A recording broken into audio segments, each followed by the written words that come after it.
നമസ്കാരം, ഞാൻ ബൈജു നായർ. നമ്മുടെ ചാനലിലേക്ക് സ്വാഗതം. റെനോ ഡസ്റ്ററിനുള്ള നിസാൻ്റെ മറുപടി ടെക്ടോൺ ആണ് ഇന്ന് നമ്മുടെ ഒപ്പം ഉള്ളത്. കഴിഞ്ഞ ദിവസം നമ്മൾ ഈ വാഹനത്തിൻ്റെ വോക്ക് അറൗണ്ട് വീഡിയോ ചെയ്തിരുന്നു. അത് ഡീലർഷിപ്പിനുള്ളിൽ വാഹനം ഇട്ടിട്ടുള്ള ഒരു ചെയ്ത്തായിരുന്നു. ആ ചെയ്ത്തിൽ നിങ്ങൾക്ക് കൃത്യമായും വാഹനത്തിൻ്റെ ഭംഗി മനസ്സിലാകില്ലല്ലോ. അതുകൊണ്ടാണ് നമ്മളിന്നിപ്പോൾ വാഹനം ഒന്ന് ഓടിച്ച് തന്നെ ടെസ്റ്റ് ഡ്രൈവ് ചെയ്യാം എന്ന് വിചാരിച്ചത്. എന്തായാലും ഡസ്റ്റർ വന്നിട്ട് കാര്യമായ രീതിയിൽ ജനങ്ങൾ അങ്ങനെ ഏറ്റെടുത്ത് നിൽക്കുന്ന ഒരു അവസ്ഥയിലാണ് ഇപ്പോൾ ടെക്ടോൺ വന്നിരിക്കുന്നത്. ടെക്ടോണിൻ്റെ കാര്യത്തിൽ ഇതിൻ്റെ പ്ലാറ്റ്ഫോം അടക്കമുള്ള എല്ലാ കാര്യങ്ങളും ഷെയർ ചെയ്യുന്ന ഡസ്റ്ററുമായിട്ടാണ്. പക്ഷേ രൂപത്തിൻ്റെ കാര്യത്തിൽ കാര്യമായ മാറ്റം വരുത്തി എന്നുള്ളതാണ് ഈ ഒരു വാഹനത്തിൻ്റെ പ്രത്യേകത. നിങ്ങൾക്കറിയാവുന്ന പോലെ തന്നെ പഴയ ഡസ്റ്റർ വന്നപ്പോൾ നിസാൻ്റെ ടെറാനോ വന്നിരുന്നു. ഇവർ രണ്ടുപേരും എപ്പോഴും മോഡലുകൾ കൈമാറ്റം ചെയ്യുന്നവരാണ്. പക്ഷേ ആ മോഡലിനേക്കാളൊക്കെ നല്ല ഭംഗിയുള്ള രീതിയിലാണ് ഇപ്പോൾ ടെക്ടോൺ ഇവർ ഡിസൈൻ ചെയ്തെടുത്തിരിക്കുന്നത്. ഒരു പക്ഷേ ഡസ്റ്ററിനേക്കാളും കാണാൻ ഭംഗിയുള്ള മോഡലും ഇത് തന്നെയായിരിക്കും. വോക്ക് അറൗണ്ട് വീഡിയോയിൽ ഞാൻ ചോദിച്ചിരുന്നു നിങ്ങൾക്ക് ഇഷ്ടപ്പെട്ട ഏതാണ്, ഡസ്റ്ററാണോ ടെക്ടോൺ ആണോ എന്നുള്ള കാര്യം. പക്ഷേ എല്ലാവരുടെയും ഉത്തരം എനിക്ക് തോന്നുന്നു 99% പേരും ടെക്ടോൺ ആണ് കാണാൻ ഭംഗി എന്നാണ് പറഞ്ഞത്. പക്ഷേ എനിക്ക് ഡസ്റ്റർ കാണാനും ഇഷ്ടപ്പെട്ടു. കാരണം അതിന് ചില ഗ്രീൻ എലമെൻസ് ഒക്കെ ഉണ്ട്, അതൊക്കെ നല്ല ഭംഗിയായിട്ടുണ്ട്. എന്തായാലും അതിൽ നിന്നും കുറേ വ്യത്യാസങ്ങൾ നമുക്ക് ഈ വാഹനത്തിൽ കാണാം. പക്ഷേ മറ്റൊരു പ്രധാനപ്പെട്ട ഒരു പോരായ്മ ആയിട്ട് നമുക്ക് പറയാവുന്ന കാര്യം, ഡസ്റ്ററിൽ ഇപ്പോൾ ഈ വർഷം തന്നെ ഒരു 1.8 ലിറ്റർ സ്ട്രോങ് ഹൈബ്രിഡ് ഒരു സെറ്റപ്പ് വരാൻ പോകുന്നുണ്ട്. നല്ല മൈലേജ് ഉള്ള ഒരു സ്ട്രോങ് ഹൈബ്രിഡ് എഞ്ചിനായിരിക്കും അത് പക്ഷേ ടെക്ടോണിലേക്ക് വരുന്നില്ല. ഡസ്റ്ററിൽ ഇപ്പോഴുള്ള 2 എഞ്ചിനുകളാണ് ടെക്ടോണിലേക്കും വന്നിരിക്കുന്നത്. ഒരു 1 ലിറ്റർ ടർബോ പെട്രോളും മറ്റൊരു 1.3 ലിറ്റർ ടർബോ പെട്രോളുമാണ്. 1 ലിറ്റർ 100 BHP എഞ്ചിനാണെങ്കിൽ 163 BHP ആണ് 1.3 ലിറ്റർ ടർബോ പെട്രോൾ എഞ്ചിൻ. വീൽ ബേസ് നോക്കുകയാണെങ്കിൽ 2657 മില്ലിമീറ്റർ ഉണ്ട്. ഇതിനേക്കാളും വീൽ ബേസ് ഉള്ള 3 മോഡലാണ് ഇപ്പോൾ ഈ ഒരു സെഗ്മെൻറ്റിലുള്ളത്. ഒന്ന് ടാറ്റ സീറയാണ്, ഇപ്പോൾ പുതുതായിട്ട് വന്നിരിക്കുന്ന ടാറ്റ സീറ. മറ്റൊന്ന് കിയ സെൽറ്റോസ്. ഇനിയൊന്നുള്ളത് എയർക്രോസ് ആണ്, നമ്മുടെ സിട്രൻ്റെ എയർക്രോസ്. ബാക്കി എല്ലാ മോഡലുകളെക്കാളും വീൽ ബേസ് കൂടുതലുണ്ട് ഈ ഒരു വാഹനത്തിന്. അതോടൊപ്പം തന്നെ ഗ്രൗണ്ട് ക്ലിയറൻസ് 212 മില്ലിമീറ്റർ ഉണ്ട്. ഇന്ത്യക്ക് ഏറ്റവും പറ്റുന്ന രീതിയിലാണ് കൊടുത്തിരിക്കുന്നത്. എന്തായാലും മുൻഭാഗത്ത് പാടെ മാറ്റങ്ങളാണ് നമ്മളെ കാത്തിരിക്കുന്നത്. ഒരു കാര്യം കൂടി പറയാൻ വിട്ടുപോയി, ഇതിൻ്റെ നീളവും വീതിയൊക്കെ നോക്കുകയാണെങ്കിൽ ഡസ്റ്ററിനേക്കാളും 6 മില്ലിമീറ്റർ നീളം കൂടുതലും 2 മില്ലിമീറ്റർ വീതി കൂടുതലുമുണ്ട്. അത് പക്ഷേ ഇതിൻ്റെ ഒരു ഡിസൈൻ്റെ രീതി കൊണ്ട് സംഭവിച്ചതാണ്, അല്ലാതെ അത് മനഃപൂർവ്വം ചെയ്തതല്ല കേട്ടോ എന്ന് പറയേണ്ട ഒരു അവസ്ഥയിലാണ്. മുൻഭാഗം നോക്കുകയാണെങ്കിൽ ഈ ഒരു നിസാൻ്റെ ഏറ്റവും പ്രധാനപ്പെട്ട മോഡൽ എന്ന് വിളിക്കുന്ന നിസാൻ പട്രോളിൻ്റെ മുൻഭാഗവുമായിട്ട് കുറേ സാമ്യങ്ങളുണ്ട്. അങ്ങനെ എടുത്തു നിൽക്കുന്ന ഭാഗങ്ങളൊന്നുമില്ല. വളരെ നീറ്റായിട്ടുള്ള മുൻഭാഗം, അതിൽ ബ്ലാക്ക് ഫിനിഷും അതോടൊപ്പം തന്നെ ഈ ഒരു സ്റ്റീൽ ഫിനിഷോ കൊടുത്തിട്ടുണ്ട്. ഇത് ഈ ഒരു 1.3 ലിറ്റർ ടർബോ പെട്രോൾ എഞ്ചിൽ മാത്രമേ കാണുന്ന റെഡ് വരയാണ് ഈ കാണുന്നത്. നല്ല ഭംഗിയായിട്ടുണ്ട്. ഇതേ വര അതിൽ ഗ്രീനാണ്, ഡസ്റ്ററിൽ ഗ്രീനാണെന്നുള്ള ഒരു ഓർമ്മ ഉണ്ടാകും. അതും പക്ഷേ വളരെ രസകരമായിട്ടുണ്ട് എന്നുള്ള കാര്യത്തിൽ സംശയമില്ല. ഇവിടെ ഒരു ഡേറ്റ റണ്ണിങ് ലാമ്പ് ഇങ്ങനെ പോകുന്നുണ്ട്. അതാണ് ഈ കാണുന്ന ഈ ഒരു ഒരു പുരുകം പോലെ കൊടുത്തിരിക്കുന്നത്. അതോടൊപ്പം തന്നെ ഇവിടെ നീണ്ട ഒരു LED സ്ട്രിപ്പും കൊടുത്തിട്ടുണ്ട്, ലൈറ്റിൻ്റെ സ്ട്രിപ്പും കൊടുത്തിട്ടുണ്ട്. അതൊക്കെ ഭംഗിയായിട്ടുണ്ട്. അതുകൊണ്ട് തന്നെ ഈ വാഹനത്തിന് നല്ല വീതി തോന്നിക്കും. അതോടൊപ്പം തന്നെ ടെക്ടോൺ എന്നുള്ള ബാഡ്ജിങ് ഇവിടെ വലിയ കാര്യമായ രീതിയിൽ കൊടുത്തിരിക്കുന്നു. ഡസ്റ്ററിൻ്റെ കാര്യത്തിൽ ഇവിടെ ഡസ്റ്റർ എന്നുള്ളതാണ് കൊടുത്തിരിക്കുന്നത്. ഞാൻ കഴിഞ്ഞ വീഡിയോയിൽ അത് പറഞ്ഞിരുന്നു. അതായത് റെനോയുടെ ബാഡ്ജിങ് തീരെ കുറവാണ് അതിൽ. കാരണം ഡസ്റ്റർ ആണ്, ഇന്ത്യക്കാർക്ക് റെനോ എന്ന് പറയുന്നത് ഡസ്റ്ററാണ്. അതുകൊണ്ട് തന്നെ ഡസ്റ്ററിനെയാണ് അവർ കൂടുതൽ ഹൈലൈറ്റ് ചെയ്തത്. ടെക്ടോണിൻ്റെ കാര്യത്തിൽ അങ്ങനെയൊന്നും ഇല്ലെങ്കിൽ പോലും ടെക്ടോൺ എന്നുള്ള ബാഡ്ജിങ് കൊടുത്തിട്ടുണ്ട്. അതോടൊപ്പം തന്നെ പക്ഷേ നിസാൻ്റെ വലിയ ഒരു ലോഗോ, ഒരു 3D ലോഗോയും കൊടുത്തിരിക്കുന്നു. നല്ല ഭംഗിയായിട്ടുണ്ട്. അതുപോലെ തന്നെ ഇവിടെ ഒരു സ്റ്റീൽ ഫിനിഷൊക്കെയാണ് താഴെയായിട്ട് കാണുന്നത്. വീണ്ടും വളരെ ഉയർന്നു നിൽക്കുന്ന ഒരു വാഹനമായിട്ട് നിങ്ങൾക്ക് ബോധ്യപ്പെടും. 212 മില്ലിമീറ്റർ ആ ഒരു ഗ്രൗണ്ട് ക്ലിയറൻസ്, അഡാസിൻ്റെ ഫീച്ചേഴ്സും സെൻസേഴ്സും ഒക്കെയാണ് ഇവിടെ താഴെയായിട്ട് കാണുന്നുണ്ട്. Head lamp projector LED head ലാമ്പാണ് കൊടുത്തിരിക്കുന്നത്. നല്ല ഭംഗിയുള്ള ക്ലിയർ ലെൻസ് ഹെഡ് ലാമ്പ് കൊടുത്തിരിക്കുന്നു. അതോടൊപ്പം തന്നെ ഇവിടെ ഒരു എയർ സ്കൂപ്പ് കൊടുത്തിട്ടുണ്ട്. ഇത്രയുമാണ് മുൻഭാഗത്ത് നമുക്ക് പറയാവുന്ന കാര്യങ്ങൾ. എന്തായാലും ഈ ഒരു മുൻഭാഗം വളരെ ഭംഗിയുള്ളതാണെന്നുള്ളൊരു സംശയമില്ല. എനിക്ക് തോന്നുന്നത്, അത് ഞാൻ അന്ന് പറഞ്ഞിരുന്നു, ഈ ബോണറ്റിൻ്റെ കാര്യത്തിൽ ബോണറ്റിൻ്റെ ലൈനുകളും മറ്റും കൃത്യമായും ഡസ്റ്ററിൻ്റെ ലൈനുകളൊക്കെ തന്നെയാണെന്ന് തോന്നുന്നു കൊടുത്തിരിക്കുന്നത്. നല്ല ഭംഗിയുള്ള കട്ടുകളും ക്രീസുകളും കൊടുത്ത് അത് ഭംഗിയാക്കിയിട്ടുണ്ട്. എന്തായാലും 4 വീൽ ഡ്രൈവ് വാഹനമൊന്നും അല്ലെങ്കിൽ പോലും അത്യാവശ്യം ഓഫ് റോഡ് എബിലിറ്റീസ് ഈ വാഹനത്തിനുണ്ട്. അത് പറയാൻ കാര്യം വെച്ചാൽ 26.9 ഡിഗ്രിയാണ് ഇതിൻ്റെ അപ്രോച്ച് ആംഗിളെങ്കിൽ 34.7 ഡിഗ്രി ഡിപ്പാർച്ചർ ആംഗിളുണ്ട്. എന്ന് പറയുമ്പോൾ മല കയറാനും ഇറങ്ങാനും ഒക്കെ ഏറ്റവും പറ്റുന്ന രീതിയിലാണ് ഇതിൻ്റെ മൊത്തത്തിലുള്ള കാര്യങ്ങളൊക്കെ ചെയ്തു വെച്ചിരിക്കുന്നത്. എന്തായാലും 4 വീൽ ഡ്രൈവ് ഇല്ല എന്നുള്ളത് കുറവായിട്ടൊന്നും പറയേണ്ട കാര്യമില്ല. കാരണം ഇത്തരം വാഹനങ്ങളൊക്കെ അത്യാവശ്യം ഏത് മലയും കയറി പോകാൻ പ്രാപ്തമാണ്. തന്നെയല്ല ഇതിൻ്റെ ഒരു എഞ്ചിൻ അതുപോലെ തന്നെ 163 BHP നല്ല ഗംഭീര ഒരു എഞ്ചിനും കൊടുത്തിട്ടുണ്ട്. സൈഡ് പ്രൊഫൈലിലേക്ക് വരുമ്പോൾ മുഴുവൻ ചെളി പിടിച്ച ടയറാണ് നിങ്ങൾ കാണുന്നത്. കാരണം കേരളത്തിൽ മഴക്കാലമാണല്ലോ. എന്തായാലും കാണുന്നില്ലെങ്കിൽ പോലും 18 ഇഞ്ച് ടയേഴ്സാണ് കൊടുത്തിരിക്കുന്നത്. അതോടൊപ്പം തന്നെ ബ്ലാക്കും സ്റ്റീൽ ഫിനിഷും കൂടിയുള്ള ആ ഒരു അലോയ് വീൽ ഭംഗിയുണ്ട്. വലിയ ക്ലാഡിംഗ് ആണ് ഇതിൻ്റെ മുകളിൽ കൂടി പോകുന്നത്. അതോടൊപ്പം തന്നെ വീൽ ട്രാവൽ കാര്യമായിട്ടുണ്ട്. ഓഫ് റോഡിന് പറ്റുന്ന വാഹനമാണ്. പക്ഷേ ഇതിൻ്റെ താഴേക്കുള്ള വേരിയൻസിലൊക്കെ 17 ഇഞ്ച് ടയേഴ്സാണ് കൊടുത്തിരിക്കുന്നത്. ഇപ്പോൾ 18ആണ്. ടോപ്പ് എൻഡ് മോഡലാണ്. T280 എന്ന് പറയുന്നത് ഈ ഒരു 1.3 ലിറ്റർ ടർബോ പെട്രോൾ എഞ്ചിനാണ് സൂചിപ്പിക്കുന്നത്. എന്നാലും ഈ ഭാഗത്തൊക്കെ ഒരു ചെറിയ എലമെൻ്റൊക്കെ കൊടുത്ത് ഭംഗിയാക്കിയിട്ടുണ്ട്. സ്റ്റീൽ ഫിനിഷും ബ്ലാക്ക് ഫിനിഷും ഒക്കെയാണ്. ഇത് ഡ്യുവൽ ടോൺ നിറമുള്ള വാഹനമായതുകൊണ്ട് തന്നെ ബ്ലാക്ക് ഫിനിഷാണ് കൊടുത്തിരിക്കുന്നത്. സൈഡ് വ്യൂ മിറേഴ്സിന് അതിൽ ടേൺ ഇൻഡിക്കേറ്റർ കൊടുത്തിട്ടുണ്ട്.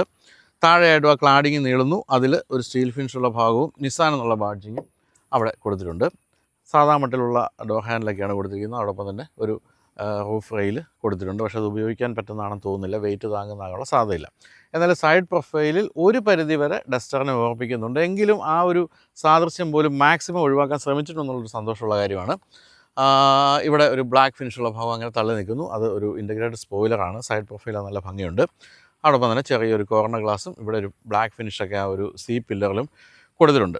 പിൻഭാഗത്തേക്ക് വരുമ്പോൾ പിൻഭാഗം ആണ് ഡസ്റ്ററിൻ്റെ പലർക്കും ഇഷ്ടപ്പെടാതെ പോയ ഒരു കാര്യം. എൻ്റെ ഒരു ഫ്രണ്ട് പഴയ ഡസ്റ്റർ ഉപയോഗിക്കുന്ന ആളാണ്. പുതിയ ഡസ്റ്റർ നല്ലതാണ്, വാങ്ങിച്ചോ എന്നൊക്കെ പറഞ്ഞ് ഞാൻ പറഞ്ഞു വിടുകയും അദ്ദേഹം ഡീലർഷിപ്പിൽ പോയി വാഹനം കണ്ട് പിൻഭാഗം ഇഷ്ടപ്പെട്ടില്ല എന്ന് പറയുകയും ചെയ്തു. എനിക്ക് തോന്നുന്നു പിൻഭാഗത്തിൻ്റെ കാര്യത്തിലും കാണാൻ ഭംഗി ടെക്ട്രോൺ തന്നെയാണ്. ടെക്ട്രോണിൻ്റെ ഈ ഒരു ക്ലിയർ ലെൻസ് ടെയിൽ ലാമ്പൊക്കെ നല്ല ഭംഗിയാണ്, LED ടെയിൽ ലാമ്പ്. അതോടൊപ്പം തന്നെ നീണ്ട ഒരു LED സ്ട്രിപ്പ്, റെഡ് സ്ട്രിപ്പ് നമുക്ക് കാണാം. ഇവിടുത്തെയൊക്കെ ഗ്ലാസ് ഏരിയ വളരെ ട്രാൻസ്പെറൻ്റ് ആയതിൻ്റെ ഒരു ഭംഗി തീർച്ചയായിട്ടും ഉണ്ട്. നിസാൻ എന്നുള്ള ബാഡ്ജിങ് ഇവിടെയും ഉണ്ട്. അതോടൊപ്പം തന്നെ സിംഗിൾ വൈപ്പർ, അതോടൊപ്പം ഒരു ഡീഫോഗർ, പിന്നെ ഷാർഫിൻ ആൻറ്റിന, സ്റ്റോപ്പ് ലൈറ്റ്, അതോടൊപ്പം തന്നെ ഞാൻ ഈ പറഞ്ഞ ഇൻ്റഗ്രേറ്റഡ് സ്പോയിലർ, അത്തരം കാര്യങ്ങളെല്ലാം കൊടുത്തിട്ടുണ്ട്. ടെക്ട്രോൺ എന്നുള്ള ബാഡ്ജിങ് നീട്ടിപ്പിടിച്ച് ഇവിടെയും കൊടുത്തിരിക്കുന്നു. പിൻഭാഗത്തും സ്റ്റീൽ ഫിനിഷും റെഡ് ഫിനിഷും ബ്ലാക്ക് ഫിനിഷും ഒക്കെയാണ്. അവിടെയും ചെറിയ ഈ ഒരു സ്റ്റീൽ എലമെൻറ്റ്സ് ഒക്കെ കൊടുത്ത് അതൊക്കെ നല്ല ഭംഗിയാക്കിയിട്ടുണ്ട്. ഈ ബൂട്ട് എന്ന് പറയുന്നത് ഈ സെഗ്മെൻറ്റിൽ ഏറ്റവും വലിയ ബൂട്ട് സ്പേസാണ്. 518 ലിറ്ററാണ് ബൂട്ട് സ്പേസ്. ഇതിനും ഡസ്റ്ററിനും ഒരേ ബൂട്ട് സ്പേസാണ് കൊടുത്തിരിക്കുന്നത്. അതാണ് ഈ സെഗ്മെൻറ്റിലെ ഏറ്റവും വലിയ ബൂട്ട് സ്പേസ്. അതോടൊപ്പം തന്നെ സ്പെയർ ടയറിനുള്ള സ്ഥലവും കണ്ടെത്തിയിട്ടുണ്ട്. ഇവിടെയൊക്കെ ചാർജിങ് പോയിൻ്റൊക്കെ കൊടുത്തിട്ടുണ്ട്. അതുമൊക്കെ കൊള്ളാം. എന്തെങ്കിലുമൊക്കെ ചാർജ് ചെയ്യാനൊക്കെ പറ്റും. ഫ്രിഡ്ജൊക്കെ വേണമെങ്കിൽ വയ്ക്കാൻ സാധിക്കും. അതോടൊപ്പം തന്നെ ടോപ്പ് എൻഡ് മോഡലിൽ നമുക്ക് ഇലക്ട്രിക്കലി ക്ലോസ് ചെയ്യുകയും ചെയ്യാം. അപ്പോൾ എന്തായാലും നല്ല ഭംഗിയായിട്ടുണ്ട്. രൂപത്തിൻ്റെ കാര്യത്തിലുള്ള ഒരു സംശയമില്ല. ഞാൻ വീണ്ടും ഒന്നുകൂടെ ചോദിക്കുകയാണ്, നിങ്ങൾക്ക് ഇഷ്ടപ്പെട്ട ഡസ്റ്ററാണോ ടെക്ട്രോൺ ആണോ രൂപത്തിൻ്റെ കാര്യത്തിൽ എന്നുള്ള കാര്യം പറയുക. അപ്പോൾ ഈ ഒരു വാഹനത്തിൻ്റെ കാര്യത്തിൽ ആകെ ഒരു പോരായ്മ വരാൻ പോകുന്ന ഈ ഒരു 1.8 ലിറ്റർ സ്ട്രോങ് ഹൈബ്രിഡ് ഉണ്ടാവില്ല എന്നുള്ള കാര്യമാണ്. ഞാനിപ്പോൾ ഡീലർഷിപ്പിൽ ചോദിച്ചപ്പോൾ അവരും പറയുന്നത്, പലരും വന്ന് ചോദിക്കുന്നുണ്ട് ആ ഒരു സ്ട്രോങ് ഹൈബ്രിഡ് സെറ്റപ്പ് ഇതിലേക്ക് വരുന്നുണ്ടോ എന്നുള്ള കാര്യം. പക്ഷേ അത് വരുന്നില്ല ഉടനെ എന്നാണ് അറിയാൻ കഴിയുന്നത്. പക്ഷേ ഡസ്റ്ററിൻ്റെ കാര്യത്തിൽ അത് ഉടനെ വരികയും ചെയ്യും. അങ്ങനെ അല്ലാതെ നിങ്ങൾക്കൊരു നല്ല ഒരു പെട്രോൾ എഞ്ചിനുള്ള നല്ല സ്ട്രോങ് ആയിട്ടുള്ള നല്ല പവർ ഡെലിവറിയാണ് ഇതിൻ്റെ കേട്ടോ, ഓടിക്കുമ്പോൾ നമുക്ക് മനസ്സിലാകും. അങ്ങനെ ഒരു വാഹനം വേണം, നല്ല ഭംഗിയുള്ളൊരു വാഹനം വേണം എന്നൊക്കെ ആഗ്രഹിക്കുന്നുണ്ടെങ്കിൽ തീർച്ചയായിട്ടും ടെക്ട്രോൺ നിങ്ങൾക്ക് വാങ്ങിക്കാവുന്നതാണ്. നമുക്ക് ഒറ്റ നോട്ടത്തിൽ തോന്നുന്നത്. ബാക്കി കാര്യങ്ങൾ ഓടിച്ച് നോക്കുമ്പോൾ അറിയാം. പിന്നെ ഇൻറ്റീരിയർ കാണാം.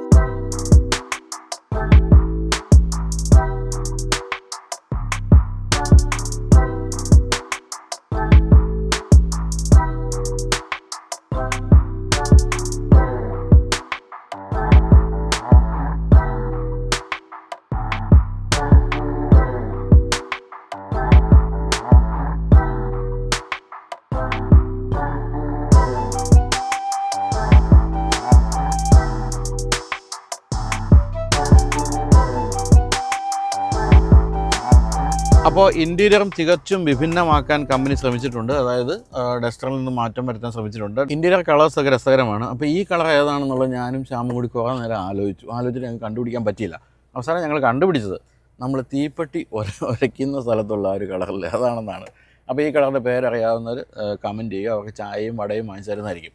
അപ്പോൾ ആ കളറാണ് ഇതിൻ്റെ ഒരു തീം, പ്രധാനമായിട്ടൊരു തീമായിട്ട് പറയുന്നത്. അതിൻ്റെ താഴെയായിട്ട് ഇവിടെ ഒരു കോപ്പർ നിറമുള്ള ഭാഗവും അത് കൊടുത്തിട്ടുണ്ട്. പിന്നെ ബ്ലാക്ക് ഫിനിഷ്, ഇവിടെ ഒരു വൈറ്റ് ഫിനിഷ്, അതിൽ സ്റ്റിച്ചിങ് ഒക്കെ നല്ല ഭംഗിയായിട്ടുണ്ട്. വീണ്ടും ബ്ലാക്ക് ഫിനിഷുള്ള ഒരു ഭാഗം മേൽഭാഗത്തും ഇത്രയാണ് കൊടുത്തിരിക്കുന്നത്. അപ്പോൾ ഇവിടെ മാത്രമേ ഒരു സോഫ്റ്റ് ആയിട്ടുള്ള ഭാഗം പറയാനുള്ളൂ.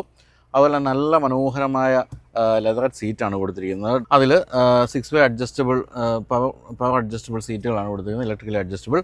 അതിൽ നല്ല ബോൾസ്റ്റേഴ്സ് ഒക്കെ കൊടുത്ത് നല്ല ഭംഗിയാക്കിയിട്ടുണ്ട്. ടെക്ട്രോൺ എന്നുള്ള ബാഡ്ജിങ് ഉണ്ട്.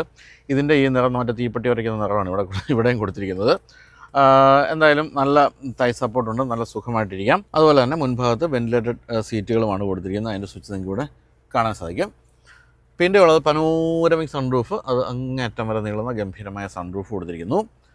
പിന്നെ ഡ്രൈവർ സെൻട്രിക് ആയിട്ടുള്ള കാര്യങ്ങൾ ബാക്കി മൊത്തം ഇങ്ങോട്ടൊന്ന് ചെരിഞ്ഞായിരിക്കുന്നത്. ഈ ഒരു മൊത്തത്തിലൊരു കൺസോൾ എന്ന് പറയുന്നത് അതിൽ ഈ പറഞ്ഞ പോലെ 10.25 ഇഞ്ചിൻ്റെ നല്ലൊരു സ്ക്രീനുണ്ട്. ഗൂഗിൾ അസിസ്റ്റ് സംഭവങ്ങളൊക്കെയാണ് കൊടുത്തിരിക്കുന്നത്. അതായത് ഗൂഗിൾ മാപ്പ് പോലുള്ള കാര്യങ്ങളൊക്കെ ഉണ്ട്.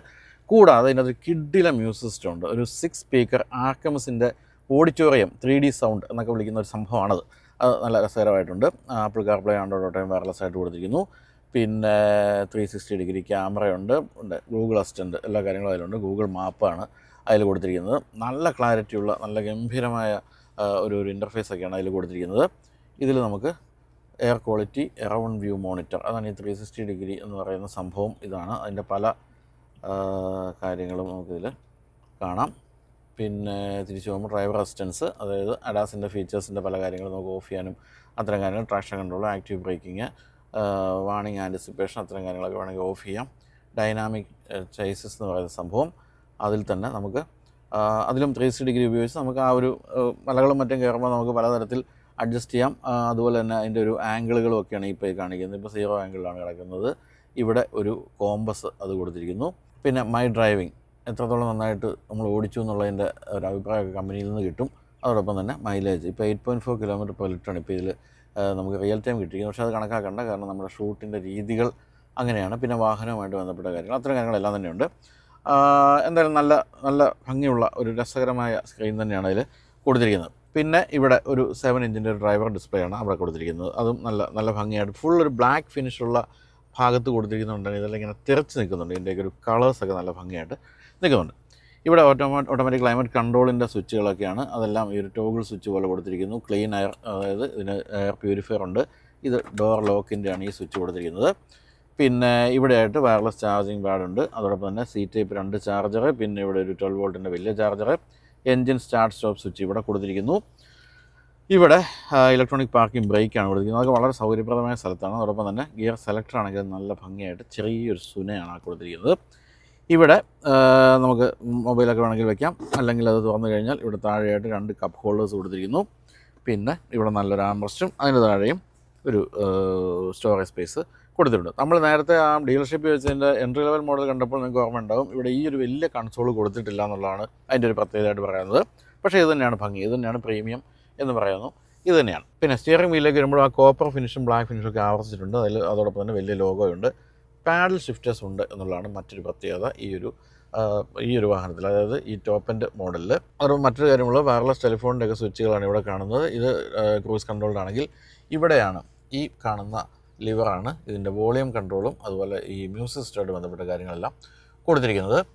വളരെ വളരെ റെസൊല്യൂഷനുള്ള നല്ല ഗംഭീര സ്ക്രീനാണ് നമ്മളിവിടെയും ഡ്രൈവർ കൺസോളിൻ്റെ ഭാഗത്തും കാണുന്നത്. ഇത് ഡ്രൈവ് മോഡുകളാണ്. കംഫർട്ട് എന്നുള്ള മോഡാണ് നമ്മളിപ്പോൾ അതിൽ കാണുന്നത്. ഡ്രൈവ് മോഡുകൾ നമുക്കതിൽ കാണാൻ സാധിക്കും. അപ്പോൾ അതിൽ നമുക്കത് ഇവിടെ മോഡുകൾ മാറ്റാം. ഇതിപ്പോൾ ഇക്കോ എന്ന് പറയുന്ന മോഡിലേക്കായിട്ടുണ്ട്. പിന്നെ ഡ്രൈവ് മോഡ് പേഴ്സോ നമുക്കത് പേഴ്സണൽ മോഡാക്കി മാറ്റാം. കംഫർട്ട് അതുപോലെ ഇക്കോ, അതിലാണ് നമ്മളിപ്പോൾ ഇവിടെയും കാണുന്നത്. കണ്ടില്ല, അതിൻ്റെയൊക്കെ ആ ഒരു റെസൊല്യൂഷനൊക്കെ നല്ല ഗംഭീരമായിട്ടുണ്ട്. പിന്നെ സൈഡിലേക്ക് വരുമ്പോൾ വേണമെങ്കിൽ നമുക്ക് വാഹനം ഐഡലിംഗ് ഓഫ് ആകാതിരിക്കാനുള്ള സ്വിച്ച് ഓഫ് ചെയ്യാനുള്ളത് ഇവിടെ കൊടുത്തിട്ടുണ്ട്. സൈഡ് വ്യൂ മിറേഴ്സിൻ്റെ സ്വിച്ചുകളും ഫോൾഡിങ് അത്തരം കാര്യങ്ങളെല്ലാം കൊടുത്തിട്ടുണ്ട്. പിന്നെ ലൈറ്റിൻ്റെ സ്വിച്ചുകളൊക്കെയാണ് ഇവിടെ കാണുന്നത്. എന്തായാലും നല്ല വിസിബിലിറ്റി ഉള്ള നല്ല ഗംഭീരമായ മഴ തുടങ്ങിയല്ലേ, അത്തരത്തിലുള്ള കാര്യങ്ങളെല്ലാം തന്നെ സീറ്റിൻ്റെ പൊസിഷനിൽ കണ്ടെത്താം. അതോടൊപ്പം തന്നെ സ്റ്റിയറിംഗ് വീലിലും നമുക്ക് അഡ്ജസ്റ്റ്മെൻറ്റുകളൊക്കെ അത്യാവശ്യം അഡ്ജസ്റ്റ്മെൻറ്റുകളൊക്കെ കൊടുത്തിട്ടുണ്ട്. പിന്നെ ഡോർ പാഡിലേക്ക് പോകുമ്പോൾ 1-2 ബോട്ടിലൊക്കെ വയ്ക്കാം, അതിനുള്ള സ്പേസ് ഉണ്ട്. നല്ലൊരു ആംബ്രസ്റ്റ് ഉണ്ട്. പിന്നെ ഈ പറഞ്ഞ തീപ്പെട്ടിയുടെ കളറും കോപ്പർ ഫിനിഷും എല്ലാം അവിടെ ആവർത്തിക്കുന്നുമുണ്ട്.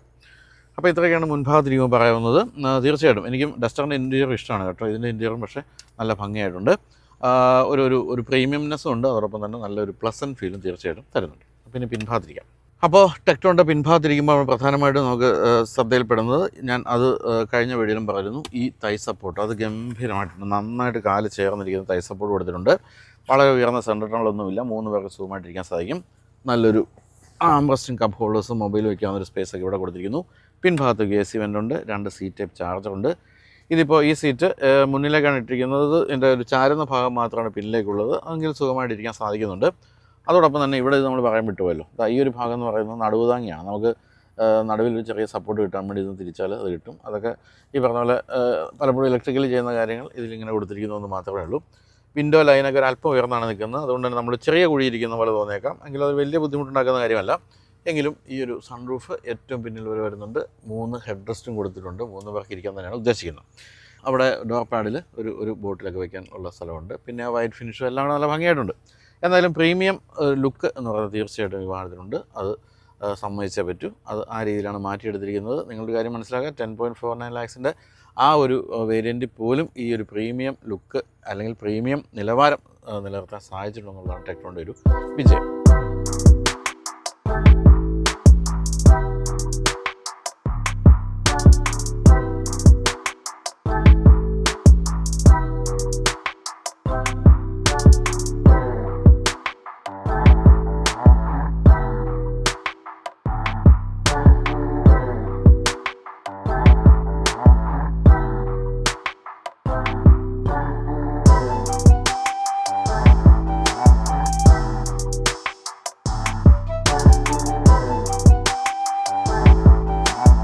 റെനോ ഡസ്റ്ററിൻ്റെ ലോകവ്യാപകമായി ഡസ്റ്റർ നിർമ്മിക്കപ്പെടുന്ന പ്ലാറ്റ്ഫോമിൽ നിന്ന് വ്യത്യസ്തമായിട്ട് റെനോയുടെ ഗ്ലോബൽ മോഡുലാർ പ്ലാറ്റ്ഫോമിലാണ് ഇന്ത്യയിൽ വന്ന ഡസ്റ്റർ ജനിച്ചത്. അതേ പ്ലാറ്റ്ഫോം തന്നെയാണ് ഈ ഒരു വാഹനത്തിലുള്ളത്. ഇതിൻ്റെ ഇലക്ട്രോണിക് ആൻഡ് ഇലക്ട്രിക്കൽ ആർക്കിടെക്ചർ എന്ന് പറയുന്നത് ഗൂഗിളുമായിട്ട് ചേർന്നാണ് റെനോ ഡെവലപ്പ് ചെയ്തത്. അപ്പോൾ അതിൻ്റേതായ ഗുണങ്ങളൊക്കെ കാര്യമായ രീതിയിലുണ്ട് എന്നാണ് കമ്പനി അവകാശപ്പെടുന്നത്.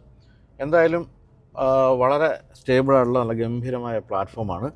നമ്മൾ ഡസ്റ്ററിൻ്റെ കാര്യത്തിൽ നമ്മൾ നിങ്ങൾക്ക് ഓർമ്മയുണ്ടാകും, നമ്മൾ കാര്യമായ രീതിയിൽ ഹിമാലയത്തിലെ റോഡുകളിലൂടെയൊക്കെയാണ് ഓടിച്ചത്. അപ്പോൾ അന്ന് അതിൻ്റെ ഫാനായി മാറിയിരുന്നു. കൂടാതെ ചെന്നൈയിലെ ട്രാക്കിലും ഓടിക്കാൻ തന്നിരുന്നു. ആ സമയത്തും ഇതിൻ്റെ ഒരു കോർണറിങ് എബിലിറ്റി ആയാലും സ്ട്രെയിറ്റ് ലൈൻ എബിലിറ്റി ആയാലും എല്ലാം തന്നെ നമ്മൾ അമ്പരപ്പിച്ചിരുന്നു. അതെല്ലാം അതേപോലെ ഈ ഒരു വാഹനത്തിലേക്ക് കൊണ്ടുവന്നിട്ടുണ്ട്. എഞ്ചിൻ്റെ കാര്യം ഞാൻ പറഞ്ഞല്ലോ, 1 ലിറ്റർ എഞ്ചിനും അതോടൊപ്പം തന്നെ 1.3 ലിറ്റർ എഞ്ചിനും 2 എഞ്ചിൻ ഓപ്ഷൻസാണ്. നിങ്ങൾ സിറ്റിയിലൊക്കെയാണ് ഓടിക്കാൻ തീരുമാനിക്കുന്നതെങ്കിൽ 1 ലിറ്റർ ആയാലും മതി, 100 bhp. പക്ഷേ ഇതാണ് യഥാർത്ഥ എന്താ പറയുക ഒരു ഗംഭീര സംഭവം എന്ന് വിളിക്കാവുന്ന ഈ ഒരു 1.3 ലിറ്റർ 163 bhp എഞ്ചിനാണ്. ഇതിന് ഡ്രൈവബിലിറ്റി എന്ന് പറഞ്ഞാൽ അപാരമാണ്. അതോടൊപ്പം തന്നെ ഒരു തരി ലാഗ് പോലും നമുക്ക് തോന്നില്ല. ഈ ഒരു ഡ്യുവൽ ക്ലച്ച് ട്രാൻസ്മിഷൻ മനോഹരമായിട്ടാണ് ഈ വാഹനത്തെ കൊണ്ടു നടക്കുന്നത്. അതോടൊപ്പം തന്നെ സസ്പെൻഷൻ, ഡസ്റ്ററിൻ്റെ കാര്യത്തിൽ നിങ്ങൾക്ക് ഓർമ്മ ഉണ്ടാവുമല്ലോ, കഴിഞ്ഞ തലമുറ ഡസ്റ്റർ ആയിരുന്നു ഇന്ത്യയിലെ ഏറ്റവും മികച്ച സസ്പെൻഷനുള്ള വാഹനം. ഇതിൻ്റെ കാര്യത്തിലും അങ്ങനെ തന്നെയാണ്. വളരെ ഹാർഡല്ല, എന്നാൽ വളരെ സോഫ്റ്റും അല്ലാത്ത ഇതിൻ്റെ ഇടയ്ക്കുള്ള ഒരു രീതിയാണ് സസ്പെൻഷൻ്റെ രീതി എന്ന് പറയുന്നത്. 1 ലിറ്റർ എഞ്ചിൻ്റെ മാക്സിമം ടോർക്ക് 160 Nm ആണെങ്കിൽ ഈ ഒരു 1.3 ലിറ്ററിൽ അത് 280 Nm. അത് ശരി നമുക്ക് ഓടിക്കുമ്പോൾ തന്നെ മനസ്സിലാകും, വളരെ ടോർക്കി ആയിട്ടുള്ളൊരു എഞ്ചിനാണ്. എന്നാൽ ഞാൻ പറഞ്ഞല്ലോ, ഇനി ഡസ്റ്ററിൽ വരാൻ പോകുന്ന ഒരു 1.8 ലിറ്ററിൻ്റെ ഹൈബ്രിഡ് ഇതിൽ വരുന്നില്ല. അത് തീർച്ചയായിട്ടും ഒരു ഗംഭീര സംഭവം തന്നെയായിരിക്കും. കാരണം അത് 109 bhp ആണ് അതിൻ്റെ എൻജിൻ്റെ പവറെങ്കിലും അതോടൊപ്പം തന്നെ ഒരു 49 HP ഇലക്ട്രിക് മോട്ടറും കൂടി ഇണക്കി ചേർത്തിട്ടുണ്ട്. അപ്പോൾ രണ്ടും കൂടെ ചേരുമ്പോഴുള്ള ആ പവർ തീർച്ചയായിട്ടും കിട്ടും. തന്നെയല്ല, തുടക്കം നമ്മളിപ്പോൾ പല ഹൈബ്രിഡിലും കാണുന്ന പോലെ തുടക്കത്തിൽ EVയിൽ തന്നെ കുറച്ച് ദൂരമൊക്കെ ഓടാനുള്ള സാധ്യതയുമൊക്കെ അതിനുണ്ട്. അതിപ്പോൾ ഈ വർഷം വരുന്നുണ്ട്. ഇതിൻ്റെ ഡ്യുവൽ ക്ലച്ച് ട്രാൻസ്മിഷനെ പറ്റി പറയുകയാണെങ്കിൽ വെറ്റ് ക്ലച്ചാണ് കൊടുത്തിരിക്കുന്നത്. അങ്ങനെ ലൈറ്റ്നിങ് ആയിട്ടുള്ള ഗിയർ ഷിഫ്റ്റുകളൊന്നുമല്ല, പക്ഷേ വളരെ സ്മൂത്തായിട്ട് ഒട്ടും തന്നെ എന്താ പറയുക ചാടി പോകുന്നൊരു ഫീലൊന്നും തരത്തിൽ വളരെ സ്മൂത്തായിട്ടാണ് പവർ ഡെലിവറി ഈ ഒരു എഞ്ചിനും ഈ ഒരു ഗിയർ ബോക്സും ചേർന്ന് നിർവഹിക്കുന്നതെന്ന് പറയാം. 10.4 seconds ആണ് 100 km വേഗത എടുക്കാൻ വേണ്ടി വരുന്നത്. പക്ഷേ ഇതിൻ്റെ മാനുവൽ ട്രാൻസ്മിഷനിൽ 10.8 seconds ആണ് വേണ്ടി വരുന്നത്. ഇനി മൈലേജിലേക്ക് പോവുകയാണെങ്കിൽ മൈലേജ് കമ്പനി പറയുന്ന മൈലേജ് എന്ന് പറയുന്നത് 1.3 ലിറ്ററിൻ്റെ മാനുവൽ ഗിയർ ബോക്സിൽ 17.75 km/ലിറ്ററും DCTയിൽ 18.45 km/ലിറ്ററുമാണ്. തീർച്ചയായിട്ടും മികച്ച ഒരു മൈലേജ് തന്നെ പറയാം. ഈ ഒരു കമ്പനി ക്ലെയിം ചെയ്യുന്ന മൈലേജ് നമ്മൾ കണക്കിലെടുക്കുകയാണെങ്കിൽ. ഇനി സുരക്ഷയിലേക്ക് പോകാം. സുരക്ഷയിലേക്ക് പോയാൽ നമുക്കറിയാവുന്ന പോലെ ഡസ്റ്ററിൻ്റെ കാര്യത്തിൽ യൂറോപ്പിലെ എല്ലാ ക്രാഷ് ടെസ്റ്റിലും 1ാം സ്ഥാനക്കാരനാണ് ഡസ്റ്റർ. ഇതിൻ്റെ കാര്യത്തിൽ മോശമല്ല. ഇപ്പോൾ ഇതിൽ നമുക്ക് എല്ലാ മോഡലുകളും 6 എയർ ബാഗ് കൊടുത്തിട്ടുണ്ട്. അതോടൊപ്പം തന്നെ ടയർ പ്രഷർ മോണിറ്ററിംഗ് സിസ്റ്റം ഈ ടോപ്പ് എൻഡ് മോഡലുണ്ട്. പിന്നെ ABS, EBD, break assist, electronic stability control, traction control, cornering stability control, hill start assist, അങ്ങനെയുള്ള കാര്യങ്ങളെല്ലാം കൊടുത്തിട്ടുണ്ട്. പക്ഷേ അതിൽ ഈ പറഞ്ഞ പോലെ ചില കാര്യങ്ങൾ ടോപ്പ് എൻഡിലേ ഉള്ളൂ എന്ന് മാത്രമേ ഉള്ളൂ. അതുപോലെ ടോപ്പ് എൻഡ് മോഡലിലേക്ക് വരുമ്പോൾ പിൻഭാഗത്തും ഡിസ്ക് ബ്രേക്കാണ് കൊടുത്തിരിക്കുന്നത്. ക്രൂയിസ് കൺട്രോളും സ്പീഡ് ലിമിറ്ററും DCTയിൽ മാത്രമാണ്. ഈ പാർക്കിംഗ് ബ്രേക്ക്, അതായത് ഈ ഒരു ഇലക്ട്രോണിക് പാർക്കിംഗ് ബ്രേക്കിംഗ് DCT മാത്രമേ ഉള്ളൂ. പാഡ് ഷിഫ്റ്റേഴ്സ് അതും DCTയിൽ മാത്രമേ കൊടുത്തിട്ടുള്ളൂ. എന്നാൽ പുഷ് ബട്ടൺ സ്റ്റാർട്ട് പോലുള്ള കാര്യങ്ങളൊക്കെ എല്ലാ വേരിയൻറ്റുകളിലും കൊടുത്തിട്ടുണ്ട്. ഇനി അഡാസിലേക്ക് പോകുകയാണെങ്കിൽ അഡാസിൻ്റെ ലെവൽ 2 ഫീച്ചേഴ്സ് എല്ലാം തന്നെ കൊടുത്തിട്ടുണ്ട്. Blind spot warning, traffic sign recognition, autonomous emergency braking, അതുപോലെ adaptive cruise control, lane departure warning, lane keep assist, driver drowsiness attention warning, പിന്നെ automatic high beam assist, distance warning, അങ്ങനെയുള്ള എല്ലാ കാര്യങ്ങളും കൊടുത്തിട്ടുണ്ട്. പിന്നെ കണക്ടിവിറ്റി ആണെങ്കിലും നിസാൻ്റെ മൈ നിസാൻ എന്ന് പറയുന്ന ആപ്പിൽ നമുക്ക് പല കാര്യങ്ങളും ചെയ്യാം. അത് റിമോട്ടായിട്ട് വാഹനം സ്റ്റാർട്ട് ചെയ്യാം, AC ഓൺ ചെയ്യാം, അതുപോലെ തന്നെ റിമോട്ടായിട്ട് നമുക്ക് വാഹനത്തിൻ്റെ സ്റ്റാറ്റസ് ചെക്ക് ചെയ്യാം. ഫൈൻഡ് മൈ കാർ, എവിടെയാണ് വാഹനം എന്നുള്ളത് കണ്ടുപിടിക്കാനുള്ള സാധ്യതകൾ, അങ്ങനെയുള്ള എല്ലാ കാര്യങ്ങളും ഈ ഒരു കണക്ടിവിറ്റി ഫീച്ചേഴ്സിനും കൊടുത്തിട്ടുണ്ട്. അപ്പോൾ എന്തായാലും ഒരു കാര്യം എല്ലാ വേരിയൻറ്റിലും കൊടുക്കാമായിരുന്നു എന്ന് തോന്നിയത് hill descent control auto hold ഫംഗ്ഷനുമാണ്. അത് പക്ഷേ DCT മാത്രമേ കൊടുത്തിട്ടുള്ളൂ. അത് ഏറ്റവും ആവശ്യം മാനുവൽ ട്രാൻസ്മിഷനാണെങ്കിൽ അത് ഇതിൽ കൊടുത്തിട്ടില്ല എന്നുള്ള ഒരു പോരായ്മയായിട്ട് പറയാവുന്ന കാര്യമാണ്. പഴയ ഡസ്റ്ററിൽ പോരായ്മകൾ എന്ന് പറയുന്നത് ധാരാളമായിരുന്നു. അതായത് ആധുനിക കാലത്തെ വാഹനങ്ങൾ വന്നു കഴിഞ്ഞപ്പോൾ ഡസ്റ്റർ വളരെയധികം പിന്നിലേക്ക് പോയത് അതിൻ്റെ ഫീച്ചേഴ്സ് വളരെ കുറവായിരുന്നു ഉണ്ടായിരുന്നെങ്കിൽ അത്തരത്തിലുള്ള എല്ലാ ഫീച്ചേഴ്സും ഉൾപ്പെടുത്തിയാണ് ഇപ്പോൾ ഏറ്റവും പുതിയ ഡസ്റ്റർ വന്നത്. അതെല്ലാ കാര്യങ്ങളും നമുക്ക് ഈ ഒരു വാഹനത്തിലും ടെക്ട്രോണിലും കാണാവുന്നതാണ്. 17 ADASൻ്റെ ഫീച്ചേഴ്സ്, അതുപോലെ തന്നെ കണക്ടിവിറ്റി ഫീച്ചേഴ്സ്, സേഫ്റ്റിയുടെ എല്ലാ ഫീച്ചേഴ്സും, അതുപോലെ വളരെ മികച്ച ഇൻറ്റീരിയർ, വളരെ ഭംഗിയുള്ള എക്സ്റ്റീരിയർ, അത്തരം കാര്യങ്ങളെല്ലാം തന്നെ ഈ ഒരു വാഹനത്തിൽ കൊടുത്തിട്ടുണ്ട്. എന്നാൽ വില വളരെ കൂടുതലാണ് എന്ന് പറയാനും പറ്റില്ല. നിങ്ങൾക്ക് തിരഞ്ഞെടുക്കാൻ ധാരാളം വേരിയൻസ് ഉണ്ട്. 10 ലക്ഷം തൊട്ട് 18.5 ലക്ഷം രൂപ വരെ പരന്ന് കിടക്കുന്ന, വ്യാപകമായി കിടക്കുന്ന ഗംഭീരമായ വേരിയൻസിൻ്റെ ഒരു നിര തന്നെയുണ്ട്. എന്തായാലും ഞാൻ നേരത്തെ പറഞ്ഞ പോലെ നിങ്ങൾ സിറ്റിയിലൊക്കെയാണ് അധികം ഓടിക്കുന്നതെങ്കിൽ നിങ്ങൾക്ക് 100 bhpയുടെ ആ ഒരു 1 ലിറ്റർ ടർബോ പെട്രോൾ എഞ്ചിനായാലും മതി. പക്ഷേ ഹൈവേ ഡ്രൈവിന് തീർച്ചയായിട്ടും നിങ്ങൾക്ക് ഈ ഒരു 1.6 ലിറ്ററിൻ്റെ 1.3 ലിറ്ററിൻ്റെ ഈ ഒരു 163 bhp എൻജിൻ മോഡലായിരിക്കും പറ്റുക. അതോടൊപ്പം തന്നെ മനോഹരമായ DCT ട്രാൻസ്മിഷനും ഇതിന് കൊടുത്തിട്ടുണ്ട്. അപ്പോൾ ഇത്രയൊക്കെയാണ് നമുക്ക് ടെക്ട്രോണിൻ്റെ കാര്യത്തിൽ പറയാവുന്നത്. അപ്പോൾ ഇപ്പോൾ മാഗ്നൈറ്റ്, ഗ്രാവൈറ്റ് അങ്ങനെ 2-3 മോഡലുകളുമായിട്ട് എഴുതി നിൽക്കുന്ന നിസാനെ സംബന്ധിച്ച് ഒരു ജീവശ്വാസം കൊടുക്കാൻ ടെക്ട്രോണിന് കഴിയുമെന്ന് നമുക്ക് വിശ്വസിക്കാം. കാരണം ഇപ്പോൾ നമ്മൾ എൻ്റെ ഡീലർഷിപ്പിലൊക്കെ ചോദിച്ചപ്പോൾ നല്ല വോക്കിനുണ്ട്, ആൾക്കാരൊക്കെ വന്ന് വാഹനം കാണുന്നുണ്ട് എന്ന് പറഞ്ഞു. കാണുന്നവർക്കെല്ലാം ഇഷ്ടപ്പെടുന്നുമുണ്ട്. അപ്പോൾ അതുകൊണ്ട് തന്നെ ടെക്ട്രോണിൻ്റെ വിജയമാകും എന്ന് നമുക്ക് പ്രതീക്ഷിക്കാം.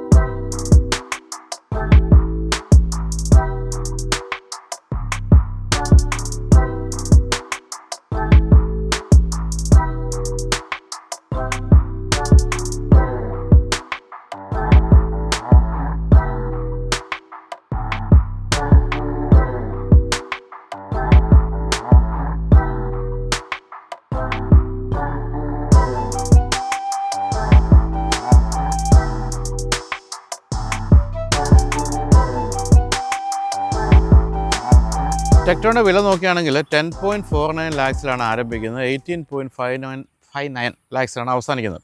ഈ 10.49 ലാക്സ് എന്ന് പറയുന്ന ഇതിൻ്റെ എൻട്രി ലെവൽ മോഡലിൻ്റെ വില നോക്കുകയാണെങ്കിൽ, ഈ വലിപ്പവും മറ്റു കാര്യങ്ങളൊക്കെ നോക്കുകയാണെങ്കിൽ ഈ സെഗ്മെൻറ്റിലെ ഏറ്റവും വില കുറഞ്ഞ ഒരു SUV ആയിട്ട് ഇതിനെ കണക്കാക്കാം. ഇതിൻ്റെ ഏതാണ്ട് അടുത്ത് നിൽക്കുന്ന വില വരുന്ന 2 മോഡലിനേ ഉള്ളൂ. ഒന്ന് ഏതാണ്ട് ആരും വാങ്ങിക്കാത്തൊരു മോഡലാണ്, അത് MG ആസ്ട്രാണ്. മറ്റൊന്ന് നമ്മുടെ സിട്രോൺ എയർക്രോസുമാണ്. മറ്റെല്ലാ വാഹനങ്ങൾക്കും മറ്റെല്ലാ മോഡലിനും ഇതിനേക്കാളും വില കൂടുതലുണ്ട്. അങ്ങനെ നോക്കുമ്പോൾ നിങ്ങൾക്ക് 10.5 ലക്ഷം രൂപയ്ക്ക് ഈ ഒരു വാഹനം വാങ്ങിക്കാൻ പറ്റുന്നുള്ളത് തീർച്ചയായിട്ടും നല്ലൊരു കാര്യമാണ്. കാരണം ഇതിൻ്റെ ഇൻറ്റീരിയർ ഉൾപ്പെടെയുള്ള കാര്യങ്ങളൊന്നും വലിയ വ്യത്യാസമില്ലാതെയാണ് എൻട്രി ലെവൽ മോഡലും വന്നിരിക്കുന്നത്. പക്ഷേ ടോപ്പ് എൻഡ് മോഡലിലേക്ക് പോകുമ്പോൾ 18.59 ലാക്സ് ആകും എന്നുള്ളതാണ് കാര്യം. അപ്പോൾ ഡസ്റ്ററുമായിട്ട് കമ്പയർ ചെയ്യുമ്പോൾ എക്രോസ് വേരിയൻസ് ഒരേ വിലയാണ്. പക്ഷേ അവസാനം ഈ ഒരു 18.59 ലാക്സിലേക്ക് എത്തുമ്പോൾ മാത്രം 10,000 രൂപ കൂടുതലാണ് ഈ ഒരു വാഹനത്തിന്. അതായത് അതിന് 18.49 ലാക്സേ ഉള്ളൂ. അപ്പോൾ 10,000 രൂപ ടോപ്പ് എൻഡ് മോഡലിലുള്ള വില കൂടുതൽ ഒഴിച്ചു നിർത്തി കഴിഞ്ഞാൽ എക്രോസ് വേരിയൻസ് ഒറ്റ വിലയാണ്. 10.49 ലാക്സ് തന്നെയാണ് അതിൻ്റെയും വില ആരംഭിക്കുന്നത്. അപ്പോൾ പിന്നെ നിങ്ങളുടെ ചോയ്സാണ് ഏതാണ് കാണാൻ ഭംഗിയുള്ളത്, പിന്നെ ഇൻറ്റീരിയറിൻ്റെ കാണാൻ ഭംഗിയുള്ള ഏതാണ്. അത്തരം 2 കാര്യങ്ങൾ മാത്രം നോക്കിയാൽ മതി ഈ 2 വാഹനങ്ങളുടെയും കാര്യത്തിൽ. പിന്നെ നിങ്ങളുടെ വീടിനടുത്ത് ഏത് ഡീലർഷിപ്പാണ്, നിസാൻ ആണോ ഉള്ളത് അതോ റെനോ ആണോ, അത് നോക്കിക്കഴിഞ്ഞാൽ മറ്റ് വ്യത്യാസങ്ങളൊന്നും തന്നെയില്ല. എങ്കിലും നിങ്ങൾക്ക് സ്ട്രോങ് ഹൈബ്രിഡ് വേണമെങ്കിൽ നിങ്ങൾക്ക് പോകേണ്ടി വരുന്നത് ഡസ്റ്ററിലേക്ക് ആയിരിക്കും. അത് ഈ വർഷം അവസാനമായിരിക്കും വരാൻ പോകുന്നതെന്ന് കേൾക്കുന്നു. എന്തായാലും നല്ലൊരു അനുഭവമാണ് ഈ ഒരു വാഹനം സമ്മാനിച്ചത്. നമുക്കറിയാവുന്ന പോലെ തന്നെ ഇതിൻ്റെ കാര്യം പോട്ടെ, ഇത് പിന്നെ ഈ എന്തായാലും നല്ലൊരു അനുഭവമാണ് ഈ ഒരു വാഹനം സമ്മാനിച്ചത്. എന്തായാലും നിങ്ങൾക്കറിയാവുന്ന പോലെ തന്നെ അന്ന് ടെറാനോ ഒന്നും വലിയ വിജയമായില്ല, ഡസ്റ്റർ തന്നെയായിരുന്നു ആ കാലത്ത് വിജയമായതെങ്കിൽ എനിക്ക് തോന്നുന്നു ഇത്തവണ ഡസ്റ്ററിനെ ഇത് കവച്ച് വെക്കാനുള്ള സാധ്യതയുണ്ട് എന്നുള്ള കാര്യമാണ്. കാരണം അത്രയും ഭംഗിയുള്ള രീതിയിലാണ് ഇത് രൂപകൽപ്പന ചെയ്തിരിക്കുന്നത്. അപ്പോൾ ഇത്രയും പറഞ്ഞുകൊണ്ട് അവസാനിപ്പിക്കുന്നു. അപ്പോൾ വീഡിയോ എല്ലാവർക്കും നന്ദി, ബൈ.